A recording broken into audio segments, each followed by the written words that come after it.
Muy buenos días a todos. Dios les bendiga. Es un gozo estar nuevamente congregados en este lugar, exaltando el nombre de nuestro gran Dios y Salvador Jesucristo. Damos gracias a Dios por la presencia de todos y cada uno de ustedes. Nos gozamos en el Señor de que usted nos acompañe en esta mañana, y si usted nos visita por primera vez, pues como dijo nuestro hermano, estamos felices con su presencia y esperamos que usted se sienta bienvenido y desea hacer de esta iglesia su hogar.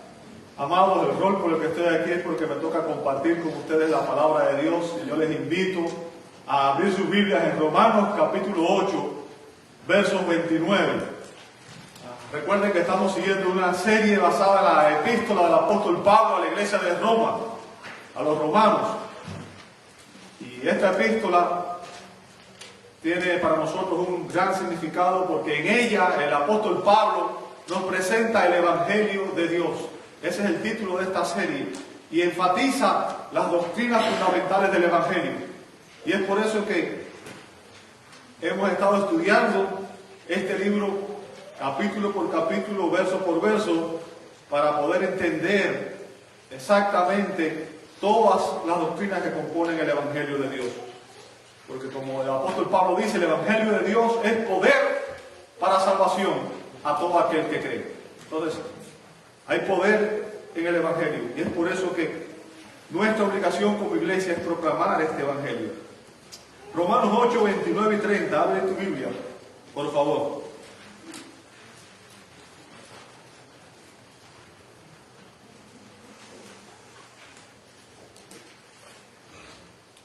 En Romanos 8 el apóstol Pablo está hablándonos sobre la seguridad del cristiano.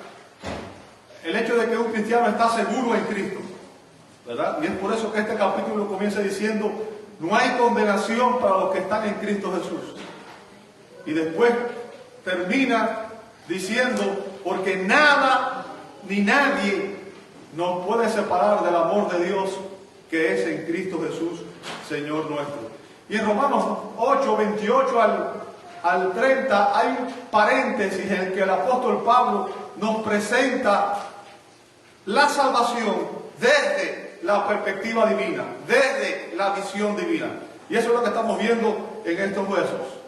Si tiene su Biblia abierta en Romanos 8, 29, yo le voy a rogar por favor que usted me preste su atención, y le voy a pedir que en este momento vayamos juntos al Señor en oración para pedir que el Espíritu Santo nos guíe a toda verdad. Amado Dios, te damos las gracias por tu misericordia. Gracias, Señor, por este día de vida que nos concedes y por el privilegio de poder adorarte en esta mañana. Gracias por todos los que estamos aquí presentes, y pedimos, Señor, que en esta hora, a través de tu palabra, tú nos hables, nos transformes a la imagen de tu amado Hijo, Señor. No permitas que nadie salga de este lugar como llegó, Señor. Usa tu palabra para transformar nuestras mentes y nuestros corazones. Y te pedimos esto en el nombre que es sobre todo nombre, en el nombre de nuestro gran Dios y Salvador Jesucristo, a quien damos gloria. Amén, amén y amén. Un anciano, al enterarse de que algunos creyentes estaban debatiendo la doctrina de la predestinación, les dijo: hace mucho tiempo que yo comprendí esa doctrina. Porque si Dios no me hubiera escogido desde antes de yo nacer, estoy seguro de que no habría visto nada bueno en mí a lo largo de mi vida para haberme elegido después. La predestinación es la segunda de 5 doctrinas que forman la cadena de salvación que vemos en Romanos 8, 29 y 30. 5 doctrinas que conforman lo que los teólogos han llamado la cadena de salvación.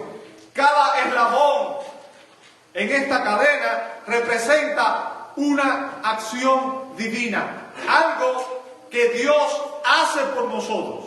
O sea, es todo de Él, ¿ok? Y nos explica, estos versos nos explican cómo Dios está cumpliendo su propósito, su plan de redimirnos, ¿ok? Y usted ve que al final en el verso 30 dice que Él nos glorificará, nos llevará a la gloria. Ese es el propósito que Él tiene. Y de esta manera Romanos 8, 29 y 30 nos demuestran cómo Dios garantiza la seguridad eterna de los cristianos. Dicho de otra manera, en estos versos, el apóstol nos presenta 5 doctrinas que garantizan la perseverancia de los santos. 5 doctrinas que garantizan la perseverancia de los santos. Y para los que no entienden lo que significa perseverancia de los santos, significa que una persona que es salva no se va a perder. ¿Ok?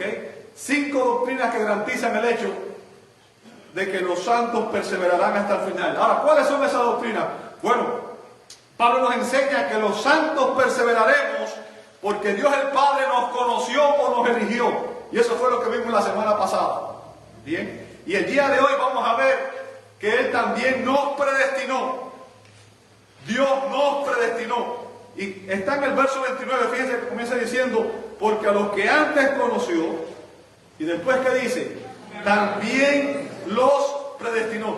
Note que cada vez que habla aquí, se habla de un grupo específico de personas. A los que conoció, fue a eso que Él predestinó.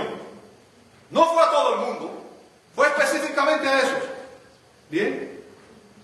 Pablo afirma que Dios predestinó a los que antes conoció. ¿Sabe? El término predestinar, el término prorixo, es una palabra compuesta por el prefijo pro, que significa por anticipado.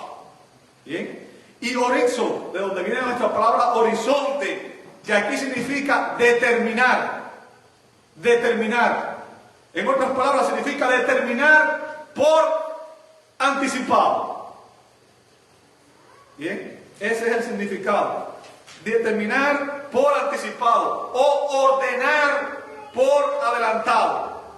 Y en muchos pasajes se traduce como predestinó, como aquí en Romanos 8, 29 y 30, y en primera a los Corintios capítulo 2, verso 7. Lo que está diciendo la Escritura es que referente a estas personas que Dios escogió para salvación, Él planeó de antemano su destino. Es lo que está diciendo la Escritura. Dios planeó de antemano su destino. Ahora, ¿cómo sabemos que esto es verdad? ¿Sabe? Si usted ve ese mismo término, prorixo, la palabra de Dios lo usa también en Hechos 4:28 como una referencia a la muerte de nuestro amado Señor Jesucristo, ¿verdad? En Hechos 4:28, la versión de la Reina Valera del 60 lo traduce de esta manera: para hacer cuanto tu mano y tu consejo había antes, ¿qué cosa? Antes determinado. ¿Lo ve ahí? Bueno, ese término es el término prorixo. Bien. Y lo que está diciendo es que Dios había determinado desde antes de la fundación del mundo el hecho de que Cristo moriría en la cruz del Calvario. Si usted lee el texto se da cuenta de que la Biblia nos enseña de que los pecadores crucificaron a Cristo sin darse cuenta de que aún a ellos Dios los estaba usando para cumplir su propósito, su plan eterno. Bien. Por ejemplo, la Biblia de las Américas lo traduce: para hacer cuanto tu propósito había, ¿qué cosa? Predestinado. O sea, usa el término prorixo, lo traduce como predestinar, cuando la Biblia de la Reina de las Américas lo traduce como antes determinado. Porque ese es el significado. Dios determinó de antemano. Bien. Dios había predestinado o había determinado la muerte expiatoria y sustitutiva de Cristo desde antes de la fundación del mundo. Él la planeó de principio a fin. Y como digo, aún cuando hubo oposición satánica, aún cuando hubo oposición de hombres pecadores, lo que estas personas hicieron fue cumplir el propósito del plan de Dios, porque el plan de Dios nadie puede interrumpirlo. Dios es soberano, como nos dice el doctor James Montgomery Boyce. En otras palabras, no es el conocimiento previo o la predestinación lo que es primario, sino el propósito de Dios mismo. ¿Cuál es ese propósito? Claramente es que de toda la humanidad caída y pecadora, Dios se propuso salvar a un grupo de personas que serían hechas como Jesús. O sea, el punto de aquí no está en estas doctrinas específicas, porque a veces nos fijamos y nos empezamos a discutir porque unos sí creen y otros no creen y nos atacamos en cuanto a la doctrina de la predestinación. El punto aquí es que Dios es soberano y que la Biblia dice que todo lo que sucede en este mundo sucede porque Dios lo decide o Dios lo permite. No puede suceder nada sin que Él no lo determine o no lo permita. La Biblia dice que no cae un ojo a un árbol sin que Él no lo sepa, que aún tus cabellos están todos contados, que tus caminos Él los conoce desde antes que tú los vivas, y que aún no está la palabra en tu lengua y Él la sabe todo. Lea el Salmo 139. ¿Ok? Dios está en control. Y lo que la Biblia nos enseña es que Dios está llevando la historia de la humanidad a un propósito, a un fin. Dios creó un mundo perfecto, un mundo sin pecado. Si usted lee en Génesis 1:31, la Biblia dice que cuando Dios terminó al sexto día su creación, miró y dijo: he aquí que todo es bueno. ¿En qué? En gran manera. Lamentablemente la Biblia dice también que Satanás cayó y con él arrastró una serie de ángeles, y ahí tentó al hombre y a la mujer, y ellos cayeron, y el pecado interrumpió esa bendición y trajo consecuencias graves a toda la raza humana. El mal no es eterno, solo Dios lo es, y no hay maldad en Dios, no hay pecado en Dios, y Dios en su misericordia se ha propuesto trazar un plan para rescatar de dentro de la humanidad a hombres y mujeres para que le sirvamos. Ese es su propósito, ese es su plan, esa es su meta. Ahora, ¿cómo lo hizo? ¿Cómo fue que Dios determinó esto? Dios cumple su propósito porque Él escogió, predestinó, llamó, justifica y glorifica a aquellas personas en las cuales Él ha puesto su afecto o su amor de pacto. ¿Bien? Yo sé que esta doctrina es una de las más difíciles de entender para muchos, y a otros la atacan. Yo he oído personas decir: la doctrina de la predestinación es algo diabólico. ¿Sabe? Usted no puede llamar diabólico algo que la Escritura directamente enseña. Eso es una blasfemia. ¿Ok? Y la Escritura no solamente lo enseña en Romanos 8, 29 y 30. Si usted ve conmigo, por ejemplo, en Efesios capítulo 1, versos 3 al... Efesios 1, 3 al 14, es una sola oración en el griego. Y el apóstol Pablo nos describe también en Efesios 1, del 3 al 14, la salvación desde la perspectiva divina.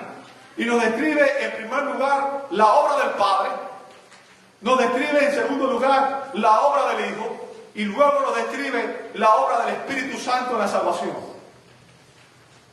Y en Efesios capítulo 1, versos 3 al 5, usted puede leer estas palabras: bendito sea el Dios y Padre de nuestro Señor Jesucristo. O sea, en esta porción, Pablo se estaba enfocando en la obra del Padre, que nos bendijo con toda bendición espiritual en los lugares celestiales en Cristo. Según, ¿qué dice después? No se escogió. ¿Sabe? La Escritura enseña que Dios escogió. Por eso les dije la semana pasada: Dios escogió el pueblo de Israel, no escogió otra nación en el Antiguo Testamento. ¿Sí o no? Yo no me explico por qué tantas personas tienen problemas en decir que Dios escogió a su iglesia, que Dios escogió a los cristianos. Porque esa es una doctrina que se enseña de principio a fin. La Biblia dice que Dios escogió a Isaac y no a Ismael, que Dios escogió a Jacob y no a Esaú, y lo hizo antes de que ellos nacieran. ¿Ok? Dios nos escogió en Cristo desde antes de la fundación del mundo para que fuésemos santos y sin mancha delante de Él. Fíjense por qué lo hizo. Verso 5. En amor, habiéndonos ¿qué cosa? Él planeó de antemano esto. Tú estabas en la mente de Dios cuando ni siquiera tú pensabas nacer. Esto es inconcebible para ti y para mí. Tu mente y mi mente no pueden entender esto porque tu mente y mi mente son finitas. Pero la mente de Dios es infinita. Habiéndonos predestinado, ¿para qué? Para ser adoptados hijos suyos. Yo quiero que tú entiendas, tú no eres un hijo de Dios por naturaleza. Decir que tú eres Jehová Junior es una blasfemia. ¿Ok? El único Dios, el único hijo de Dios en naturaleza es Jesucristo. Bien, el único que comparte su misma naturaleza, sus mismos atributos, su misma esencia. Tú y yo somos criaturas de Dios. Dios nos adopta en su familia como un acto de amor y misericordia a través de lo que Cristo hizo en la cruz del Calvario. Pero tú nunca serás divino, ni yo tampoco. Bien, habiéndonos predestinado para ser adoptados hijos suyos por medio de Jesucristo. Y nota lo que dice después ahí, según que el puro afecto de su voluntad. O sea, no tiene que ver nada contigo. Ese plan no tiene que ver nada contigo. Él no contó contigo para hacer el plan. Dios no te pidió permiso a ti para cumplir su propósito. Te voy a hacer la pregunta de otra manera. Cuando tus padres decidieron tenerte, ¿ellos contaron contigo? No, ¿por qué no? Porque tú ni siquiera existías, ¿cierto? Tú fuiste engendrado porque a tu papá y a tu mamá les plació hacerlo. En Juan capítulo 3, Dios le dijo a Nicodemo, tienes que nacer de nuevo. Nicodemo dijo, ¿cómo se hace? Porque Nicodemo entendió que ninguno de nosotros puede nacer a menos que alguien lo engendre. Y que tú no participas en eso. Esa es la pregunta que Nicodemo estaba haciendo. ¿Cómo se hace? Ahora usted ve, por ejemplo, Billy Graham escribió un libro, 7 pasos para nacer de nuevo. Eso es un error teológico grandísimo. ¿Por qué? Porque cuando Nicodemo le hizo la pregunta a Jesús, Jesús le dijo, el viento sopla donde quiere y oye su sonido. No sabes de dónde viene ni a dónde va. Así es todo aquel nacido del Espíritu. ¿Qué significa? ¿Quién controla el viento? Dios. ¿Quién controla el nuevo nacimiento? Dios. Él te hace nacer. Él te engendra. No eres tú. No es tu fe. No es tu fe la que te hace nacer de nuevo. Es cuando tú naces de nuevo que puedes responder en arrepentimiento y fe. Eso es lo que dice Efesios 2:8. ¿Ok? Yo quiero que usted entienda, cada vez que se habla de predestinación, está claro que la razón de la elección no reside en algo que tú o yo hicimos, sino en el propósito, en el plan eterno de Dios. Y eso lo vemos nuevamente en Efesios 1:11. Fíjense, Efesios 1:11, después que termina de hablar lo que hace el Hijo, dice, en Él asimismo tuvimos herencia, hablando de lo que Cristo hizo por nosotros, habiendo sido predestinados conforme a qué? Al propósito, fíjense, al plan, es lo que está diciendo ahí, al plan soberano del que hace algunas cosas. Oh, quería ver que estaban leyendo y que se están fijando. ¿Ok? El que hace todas las cosas según el designio de qué. ¿Qué significa eso? Dios hace todas las cosas como Él quiere, no como tú y yo queremos. ¿Entiendes eso? Por eso que escucho gente por en la iglesia que no entiende a Dios y dice, yo declaro, yo decreto, como que ellos pueden mandar a Dios. El único que puede decretar es Dios. Y ya Dios decretó, Dios trazó un plan, un propósito, y ese plan se va a cumplir aunque tú decretes 50,000 millones de veces. Porque no depende de ti, depende de la voluntad soberana de Dios. Tú sabes que Dios es soberano. ¿Te imaginas un rey esperando que los súbditos vengan y digan, te mandamos a que hagas algo? Y el rey ahí obedeciendo a los súbditos atrás, sí señor, sí o sí, porque usted me mandaron. ¿Qué concepto tan pequeño tiene la iglesia hoy de Dios? El Dios de muchos creyentes es un Dios que está devaluado. No es el Dios de la Escritura. La Escritura es clara al decir que fuimos elegidos en Cristo de acuerdo al libre propósito de Dios y por su determinación soberana. Nadie influyó en eso. Dios lo determinó. Es su voluntad. Es una ordenación previa, una determinación que Dios tomó desde antes de la fundación del mundo. ¿Qué significa? Dios no espera a mirar y decir, ¿sabes qué? Oh, mira qué bien se porta este, a ese es el que voy a escoger. No.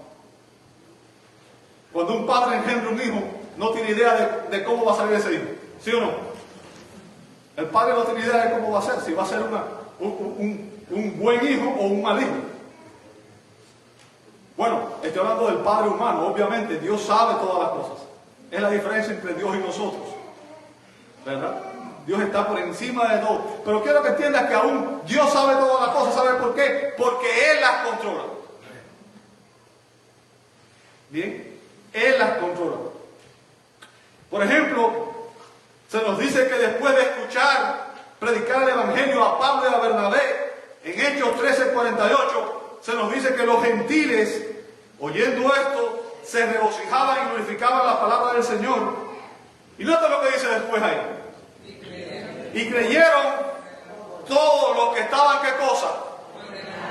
Ordenados para vida eterna. ¿Qué significa? Hello. ¿Qué significa? Creyeron todos aquellos que Dios había escogido y predestinado. Usted puede decirlo de otra manera, pero eso es lo que está diciendo. Le guste a quien le guste y le pese a quien le pese. Bien. Y en 2 Tesalonicenses capítulo 2 verso 13 dice: pero nosotros debemos dar siempre gracias a Dios respecto a vosotros, hermanos amados por el Señor. Hermanos amados por el Señor, ¿lo ven? De que Dios, ¿qué hizo Dios? Os haya escogido desde el principio para salvación, mediante la santificación por el Espíritu y la fe en la verdad. Amados, cada vez que la Biblia habla sobre la salvación, se da evidencia clara de que Dios es soberano en la salvación de los hombres. Es Dios, en su soberanía, el que elige al hombre para salvación. Es Dios quien lo hace, no lo contrario. No lo contrario. Jesús dijo en Juan 6:65, nadie puede venir a mí si no le hago del Padre. Y la única manera en que un pecador puede ser salvo es siendo a Cristo. El plan de salvación comenzó con el Padre. El Padre lo determinó, el Hijo lo ejecutó y el Espíritu Santo lo aplica. Y los tres están obrando en una perfecta unidad, porque el Padre no hace nada aparte del Hijo y del Espíritu Santo, ni el Hijo hace nada aparte del Padre y el Espíritu Santo, ni el Espíritu hace nada aparte de los otros tres. En ellos tres hay una armonía perfecta. El Padre escogió, el Hijo redimió y el Espíritu Santo les aplicó la salvación. Y eso es lo que hace que la salvación sea segura.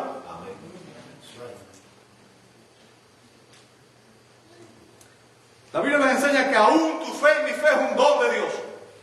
Eso está en Efesios capítulo 2, verso 8.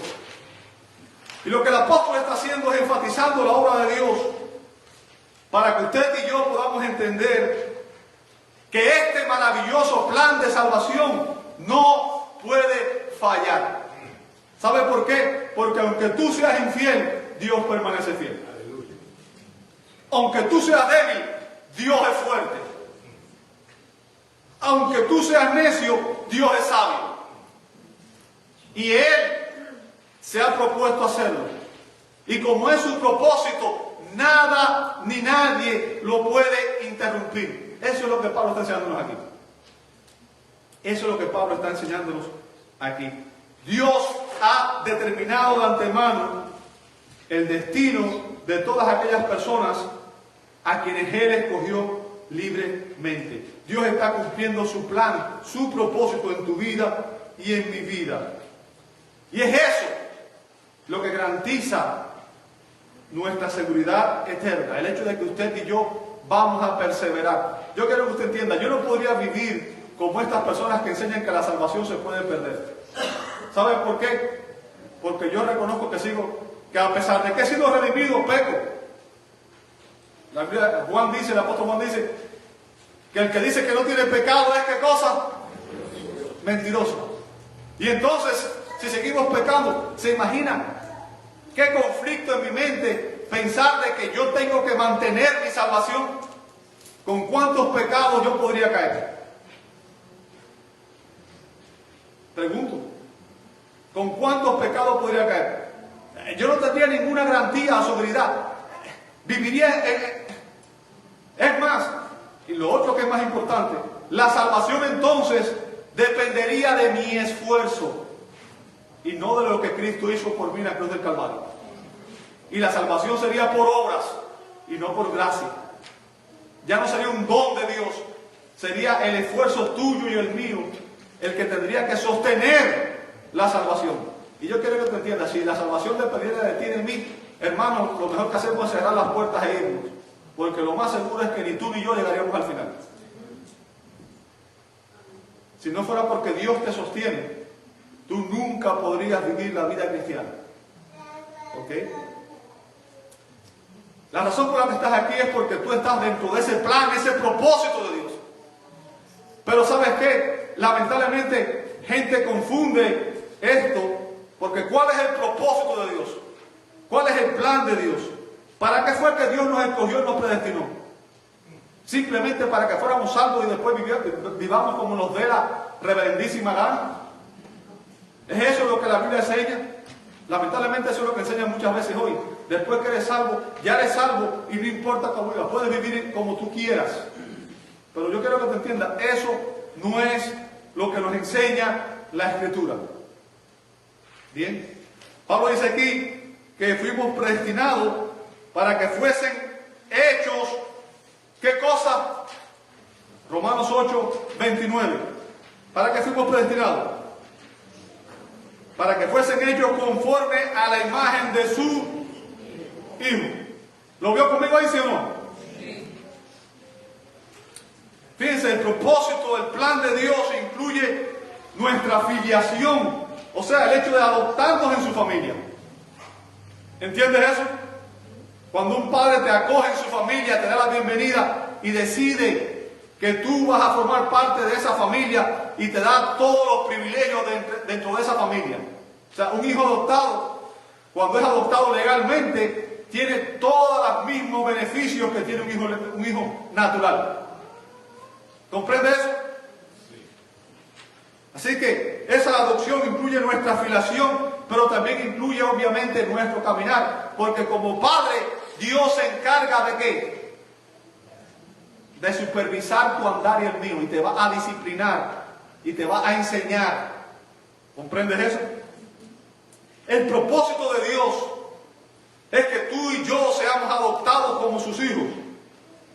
Y obviamente para que esto se cumpliera, tenía que ocurrir la redención. Y redimir no es más que comprar. Cristo pagó por nuestros pecados, nos redimió. Dios envió al Padre, el Padre mandó al Hijo a morir por nosotros, como nuestro sustituto, para que a través de su sacrificio, usted y yo pudiéramos ser cumplidos, fuéramos redimidos.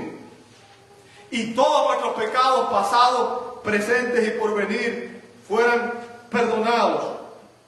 Y fuéramos justificados. Y fuéramos santificados. Y después seamos glorificados. O sea, ahí está el propósito de Dios. Es el plan perfecto de Dios. ¿Ok? Ahora, en esta parte, los expositores se hacen preguntas cuando se dice para que fuésemos hechos conformes a la imagen de su Hijo. ¿Qué es lo que tenía Pablo en mente aquí? Pablo tenía en mente solamente la conformación final ocurrida en la glorificación. El hecho de que algún día recibiremos cuerpo glorificado y seremos como el Señor. O tenía en mente todo el proceso de santificación que comienza con la salvación. Ese es el debate que algunos teólogos tienen ahí, ¿verdad?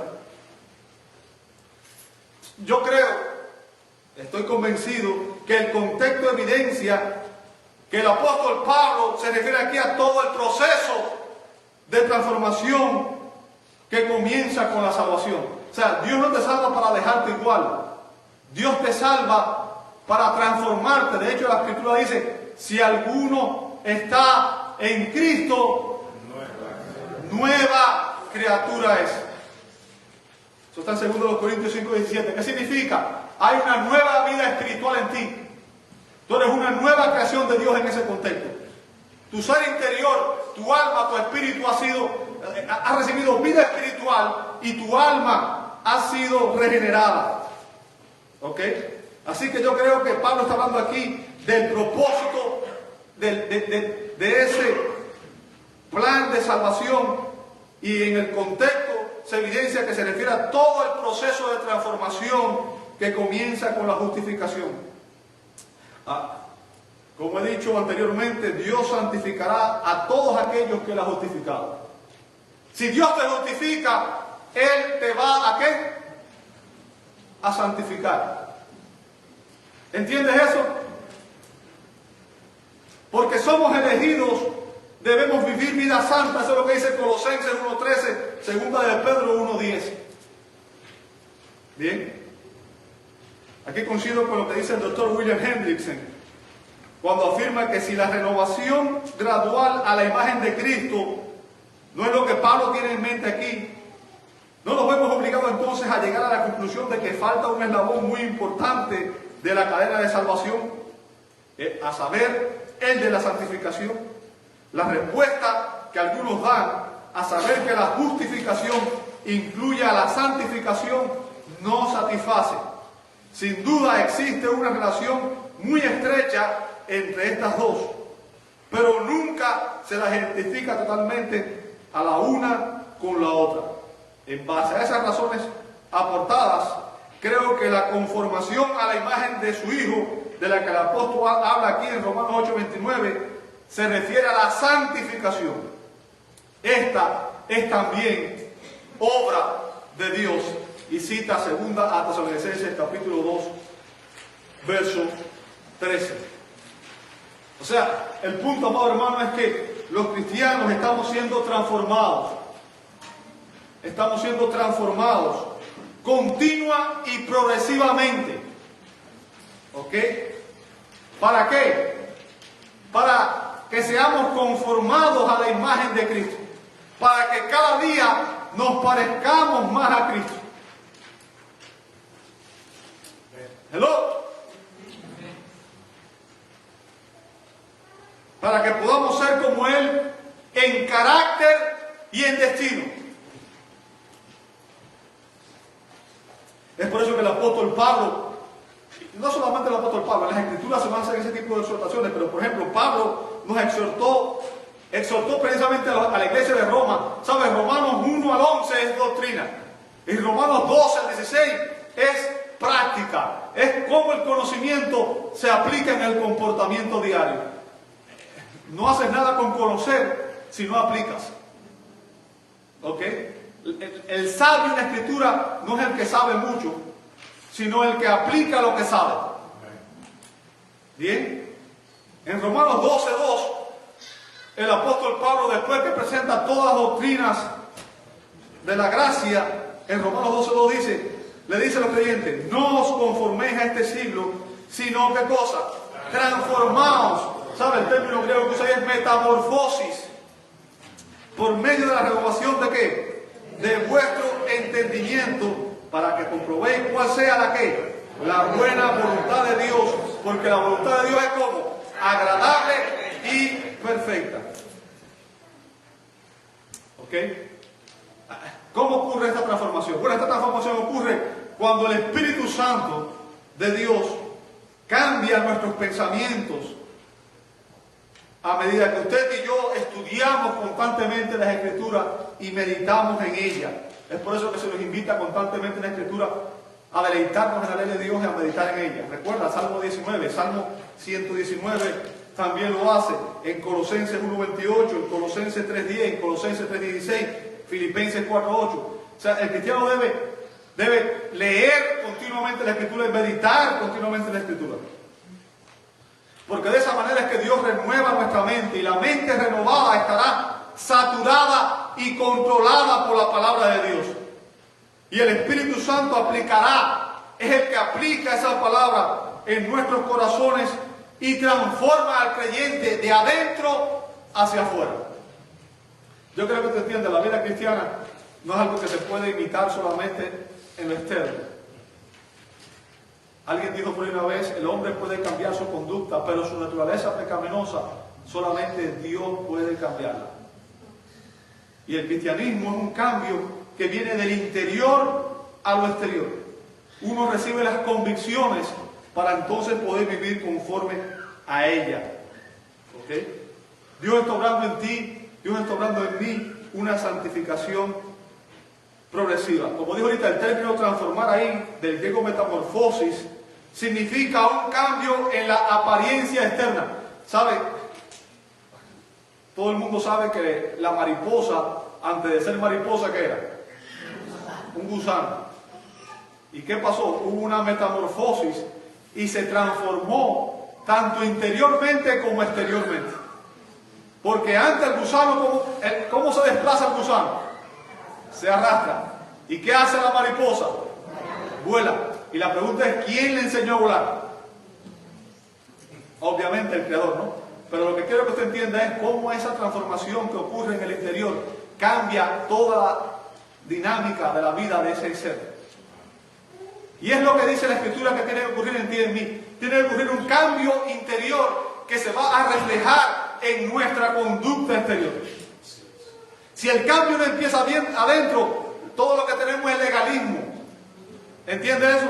Es por eso que yo le puedo decir a usted, ustedes tienen que hacer esto, esto y esto otro. Porque si yo digo, ustedes tienen que hacer esto y esto otro, y ojo, tenemos que tener cuidado con eso. No significa que no debemos dar instrucciones, porque un padre da instrucciones, el rol de un líder es dar instrucciones. Pero lo que estoy tratando de enseñarle es que yo no puedo hacerlos cambiar a ustedes. Así es. Al final es el Espíritu Santo y es la palabra de Dios la que obra en esa transformación interior, que lleva las convicciones, que entonces hace que usted entienda por qué debo dejar de hacer lo que estoy haciendo y por qué tengo que vivir de una manera diferente. Cuando esta transformación ocurre, se va a ver reflejada en nuestras actitudes externas. Cuando una persona es redimida, va a vivir una vida santa, una vida moral y una vida espiritual plena que Dios aprueba. Al final de cuentas, quien usted va a darle cuenta no es al pastor, no es a los ancianos de la iglesia. Al final de cuentas, quien tiene que darle todas las cuentas al final de su vida, ¿quién es? Es a Dios. Y Dios nos está mirando todos los días. Es por eso que ser hipócritas no vale de nada, amado hermano. Venir a sentarnos aquí y después vivir como mundanos cuando salgamos no tiene ningún propósito. ¿Entiendes eso? Yo quiero que tú entiendas. Los cristianos no actuamos como los mundanos. Dios te salva para cambiarte, para transformarte. Un cristiano no es contencioso, dice la Escritura en 2 Timoteo 2:24. Un cristiano no guarda rencor, dice 1 Corintios 13:5. Un cristiano no murmura de sus hermanos, dice la Escritura en Santiago 4:11. Porque todo eso es pecado. ¿Me entendió? Así que debemos examinarnos usted y yo a nosotros mismos. Aquí quiero dar algunas preguntas de aplicación. ¿Tú puedes decir que en tu vida hay un antes y un después de Cristo? ¿Puedes decir eso? Tú puedes decir, hubo un momento en mi vida que yo conocí a Cristo y mi vida desde ese momento fue transformada radicalmente.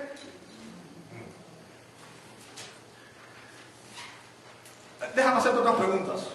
¿Cómo ha cambiado tu vida desde que recibiste a Cristo hasta el día de hoy? ¿Cómo ha cambiado tu vida en el último año? ¿Cómo ha cambiado tu vida en la última semana? ¿Qué evidencias hay de que tú estás siendo santificado? Si no hay cambio, no estás siendo santificado. Y si no estás siendo santificado, tu fe está mal. Algo está mal contigo. Y tienes que arrepentirte y buscar a Dios. Clamar como el publicano: sé propicio a mí, pecador. Sálvame. Porque Dios nunca salva a nadie para dejarlo como estaba. Dios te salva para santificarte. Y la evidencia de que somos salvos es que hay transformación interior, convicciones distintas, actitudes distintas. Si usted sigue comportándose como los mundanos y sigue siendo contencioso y chismoso y hablando a los hermanos, usted no ha sido transformado y usted no es cristiano. No me importa lo que usted diga. Eso lo digo yo, lo dice la Escritura. Otra aplicación importante que debemos conocer es que las doctrinas de la gracia no son las que nos salvan. ¡Wow! Dijo una herejía. No. El doctor David Martin Lloyd-Jones dijo esto: si tu creencia en esta doctrina no te ha llevado a la santidad, estás en una situación peligrosa y probablemente te haya llevado al antinomianismo. Estás haciendo un mal uso de ellas para decir, bueno, todo está bien conmigo, no importa lo que yo haga, soy salvo, y la perseverancia final de los santos está asegurada. Ahora, ¿recuerda lo que dijo el apóstol Juan en 1 de Juan 3:3? La Escritura nos dice, y todo aquel que tiene esta esperanza en Él. ¿Cuál es la esperanza? ¿Cuál es la esperanza? La esperanza de que iremos a estar con el Señor algún día, ¿cierto? La esperanza de que estaremos con Él por la eternidad. Y esa debe ser tu esperanza y la mía. Dice el apóstol Juan, y todo aquel que tiene esta esperanza, ¿qué hace? Se purifica a sí mismo. Es por eso que usted tiene que entender que la santificación es una obra en que usted colabora con Dios. A diferencia de la justificación y de la glorificación, que son obras instantáneas y que Dios hace por sí mismo, la santificación también es responsabilidad tuya. Y se nos manda a purificarnos a nosotros mismos. ¿Qué significa? A renunciar al pecado.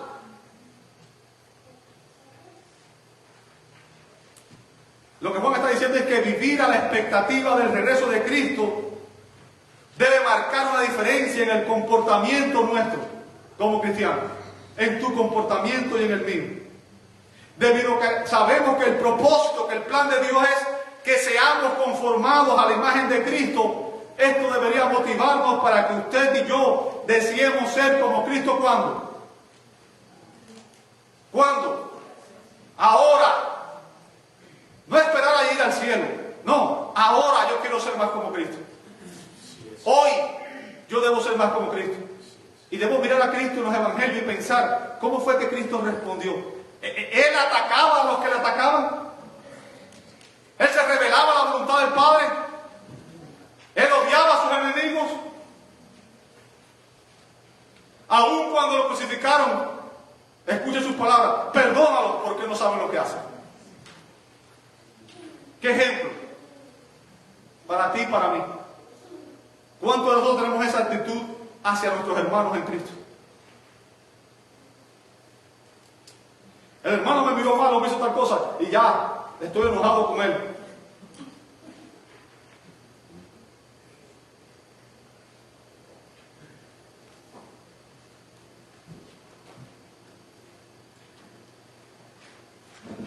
Segundo 2 Corintios 7:1 dice, así que amados, puesto que tenemos tales promesas, ¿qué dice después? Limpiémonos de toda contaminación de carne y de espíritu. Fíjense, limpiémonos, purifiquémonos, examinémonos a nosotros mismos y veamos, Señor, ¿qué hay en mí que te desagrada? Por favor, ayúdame a vencer este patrón de pecado, ayúdame a vencer lo que sea. Dame la fuerza para no volver a caer en eso.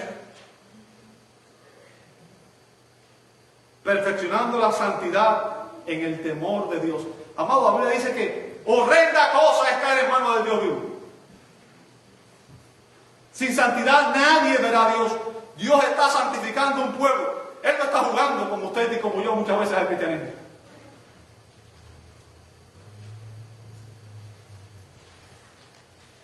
Las Escrituras con mucha frecuencia alientan a los creyentes a la acción basado en las promesas de Dios. Romanos 12:1, 2 de Pedro 1:3, 2 de Corintios 7:1. Nos dice que limpiémonos. ¿Sabe? El verbo, la forma del verbo griego ahí indica que es algo que cada cristiano debe hacer. Usted debe darse cuenta en qué áreas de su vida usted está fallando y debe buscar la santidad. Como dije, la santificación es una obra progresiva en que tanto Dios como el hombre están cooperando y Dios nos está haciendo cada vez más libres de pecado. ¿Ok? Debemos comprender, y ahora quiero que usted entienda, que todo lo que ocurre en tu vida y en mi vida es parte del propósito y el plan de Dios. Aún las pruebas que Dios pone en tu camino, aún las vicisitudes que tú pasas, aún las enfermedades que tú pasas, Dios las permite con un propósito, y es que Él está cumpliendo el plan en ti. Él está moldeándote para que tú llegues a ser semejante a su Hijo. Y si ese es el plan de Dios, nadie puede interrumpirlo. Ni siquiera tú mismo. ¿Entiendes eso? Ni siquiera tú mismo. Y finalmente la Biblia dice que Dios ha prometido que algún día recibiremos cuerpo glorificado como el de Cristo. Si usted ve en Filipenses 3:21 dice, el cual transformará el cuerpo de la humillación nuestra. Está hablando de tu cuerpo y mi cuerpo, que todavía está contaminado por el pecado, para que sea semejante al cuerpo de la gloria suya, hablando del cuerpo de Cristo, que recibió un cuerpo glorificado después de su resurrección, por el poder con el cual puede también sujetar a sí mismo todas las cosas. Como el mismo término denota ahí, la glorificación, amado hermano, es nuestra máxima conformidad con Cristo. El día que seamos glorificados, vamos a ser semejantes a Él. Y eso no significa que usted va a ser divino, simplemente significa, como dice el doctor John MacArthur, que aunque no nos convirtamos en deidades, seremos semejantes a Cristo en un sentido espiritual. Nuestros cuerpos incorruptibles serán infundidos con la misma santidad de Cristo y seremos perfectos tanto exterior como interiormente, tal como lo es nuestro Señor. Y Pablo concluye diciendo, para que Él sea el primogénito de muchos, para que Él sea el primogénito de muchos hermanos. Recuerden que en el Antiguo Testamento un primogénito, el hijo mayor era el primogénito, obviamente, y es lo que significa, tenía una doble porción de la herencia y era el que quedaba al frente de la familia. ¿Entiende eso? ¿Okay? Fue a través de lo que Cristo hizo que somos adoptados como hijos y somos unidos a Cristo, el Hijo eterno del eterno Padre. El término primogénito, protótocos, debe entenderse en términos de la resurrección de Cristo de entre los muertos. Está en Apocalipsis 1:5, cuando Él fue exaltado para ser Señor. Ya voy a terminar con esto. Ahora, debido a que el destino, no te distraigas, amor hermano, debido a que el destino de todos los creyentes, debido a que tu destino y mi destino es ser conformado a la imagen de Cristo, el término primogénito aquí significa que Cristo es preeminente. Él es el principal. Él está sobre todo. Colosenses 1:15 y Colosenses 1:18. El Señor resucitado y glorificado se convirtió en la cabeza de una nueva raza de seres humanos glorificados que estarán libres de toda relación con el pecado y preparados para vivir eternamente en su presencia. ¿Ok? Como afirmó el doctor Donald Green Verhouse, Cristo es tan maravilloso que Dios determinó que haría de entre todas las personas del universo una increíble cantidad de réplicas de Cristo, y nosotros somos la materia prima de ese plan, y aún no se ha manifestado lo que hemos de ser, dice 1 de Juan 3:2, pero el plan fue elaborado y las especificaciones fueron escritas. Dios está trabajando en su obra, y a pesar de que la distancia práctica entre nosotros y Cristo es infinita, la distancia espiritual ha sido acortada por un puente. Cristo y el plan totalmente diseñado en la mente de Dios se cumple día a día como Él lo planeó. Amados, sabemos que los santos perseveraremos porque Dios el Padre nos escogió y Dios el Padre nos predestinó para ser conformados a la imagen de Cristo. Te invito a orar. Amado Dios, te damos gracias Gracias porque tu propósito y tu plan siempre se cumple, Señor. Y como tu palabra nos dice, la obra que tú comienzas, tú la perfeccionarás hasta el día de Jesucristo. Te damos gracias por ese plan maravilloso y pedimos, Señor, que tú nos ayudes a examinarnos a nosotros mismos y a vivir de una manera que honre tu nombre. Gracias porque en Cristo está, Señor, el perdón de todos nuestros pecados y a través de Cristo tú nos perdonas y nos santificas. Lo pedimos todo en el nombre de Jesús. Amén y amén.